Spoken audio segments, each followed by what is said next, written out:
Hello दोस्तों, आज की वीडियो का टॉपिक है why is the transformer charged. Transformer को चार्ज क्यों किया जाता है। तो चलिए दोस्तों वीडियो को शुरू करते हैं। दोस्तों, जो हमारा ट्रांसफॉर्मर होता है उसे हम लोड में कनेक्ट करने से पहले चार्ज करते हैं। तो हम ऐसा क्यों करते हैं दोस्तों? हमारे जो ट्रांसफॉर्मर होते हैं वो दो टाइप के होते हैं। फर्स्ट होता है हमारा ड्राई ट्रांसफॉर्मर और सेकंड होता है हमारा ऑयल ट्रांसफॉर्मर। तो ये जो हमारे दोनों टाइप होते हैं, हम दोनों टाइप को ही चार्ज करते हैं। तो दोस्तों, अब बात आती है कि आखिर ट्रांसफॉर्मर को चार्ज कैसे किया जाता है। तो दोस्तों, आप सब जानते हैं, जैसे ये हमारा ट्रांसफॉर्मर है, इसमें हमारी ये इनपुट का है और ये हमारा आउटपुट का है।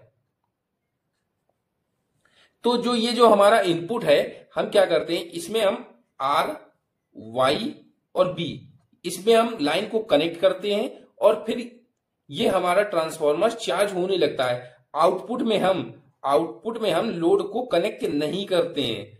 चार्ज होने के बाद ही ट्रांसफॉर्मर हम आउटपुट को कनेक्ट करते हैं। तो इस कंडीशन में हमारा ट्रांसफॉर्मर चार्ज होता है।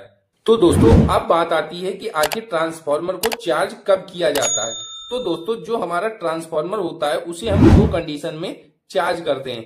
फर्स्ट है, अगर हमारा ट्रांसफॉर्मर न्यू है, हमारा जो ट्रांसफॉर्मर है वो नया है, तब हम ट्रांसफॉर्मर को चार्ज करते हैं। दूसरा है, हमारा ट्रांसफॉर्मर काफी समय से बंद है या फिर मेंटेनेंस ट्रांसफॉर्मर का किया गया है, तो उस कंडीशन में हम ट्रांसफॉर्मर को चार्ज करते हैं। तो दोस्तों, अब बात आती है कि ट्रांसफॉर्मर को चार्ज क्यों किया जाता है। दोस्तों, हम एक एक कंडीशन में देखेंगे कि क्यों आखिर ट्रांसफॉर्मर को चार्ज किया जाता है। हमारी फर्स्ट है, अगर हमारा ट्रांसफॉर्मर न्यू है तो न्यू ट्रांसफॉर्मर में चार्जिंग के पीछे का कारण होता है, हम ट्रांसफॉर्मर को चेक करने के लिए चार्ज करते हैं कि कहीं उसमें गलती से मॉइस्चर रह तो नहीं गया है। तो इसके लिए हम ट्रांसफॉर्मर को चार्ज करते हैं, या फिर इसमें एयर तो नहीं है, इसलिए हम ट्रांसफॉर्मर को चार्ज करते हैं। तो अब बात आती है कि अगर मॉइस्चर या एयर होगा तो उससे क्या होगा।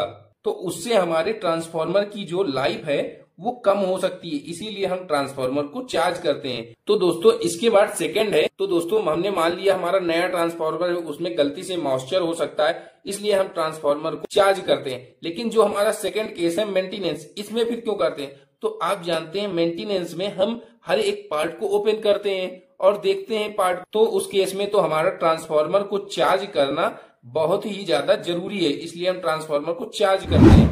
तो अब अगला सवाल आपके मन में होगा कि आखिर ट्रांसफॉर्मर को चार्ज करने से मॉइस्चर कैसे खत्म हो जाता है या नमी कैसे खत्म हो जाती है। तो दोस्तों, हमारा जो ट्रांसफॉर्मर रहता है, आप जानते हैं उसमें कॉइल होती है और उसमें हमारा ऑयल भरा हुआ रहता है। तो अगर उस ऑयल में मॉइस्चर होगा तो वो हमारे ऑयल का जो है इंसुलेशन को कमजोर करेगा, तो वो हमारा ऑयल खराब हो सकता है। उससे क्या होगा, अगर ऑयल का इंसुलेशन कम हो जाएगा तो उससे शॉर्ट सर्किट हो सकता है। तो इसके लिए हम ट्रांसफॉर्मर को चार्ज करते हैं। ट्रांसफॉर्मर को चार्ज करने से क्या होता है, जब हम इनपुट में RYB सप्लाई देते हैं, जब करंट फ्लो करने लगता है प्राइमरी कॉइल में, तो वहां पर फ्लक्स उत्पन्न होता है, मैग्नेटिक फील्ड उत्पन्न होती है। इससे क्या होता है, इससे हमारी जो कॉइल होती है वो हीट होती है।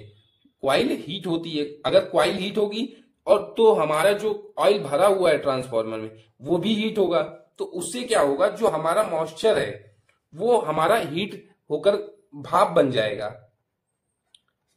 जाएगा और जैसे ही वो भाप बन जाएगा तो वो हमारे ट्रांसफॉर्मर से पाइप के द्वारा बाहर निकल जाता है। तो इससे हमारी ट्रांसफॉर्मर का मॉइस्चर खत्म हो जाता है। तो मैंने यहाँ पर आपको बताया कि ट्रांसफॉर्मर को हम क्यों चार्ज करते हैं। तो ट्रांसफॉर्मर में नमी को दूर करने के लिए ट्रांसफॉर्मर को चार्ज करते हैं, जिससे कि ये कंफर्म हो सके कि ट्रांसफॉर्मर में बिल्कुल भी नमी नहीं है, क्योंकि मॉइस्चर हमारी ट्रांसफॉर्मर की लाइफ को कम कर सकता है। तो उम्मीद करता हूँ आपको समझ में आ गया होगा। अगर वीडियो अच्छा लगा हो तो वीडियो को लाइक, शेयर और चैनल को सब्सक्राइब करें और बेल आइकन को जरूर प्रेस करें, जिससे कि हमारी आने वाली वीडियो का नोटिफिकेशन आपको मिल सके।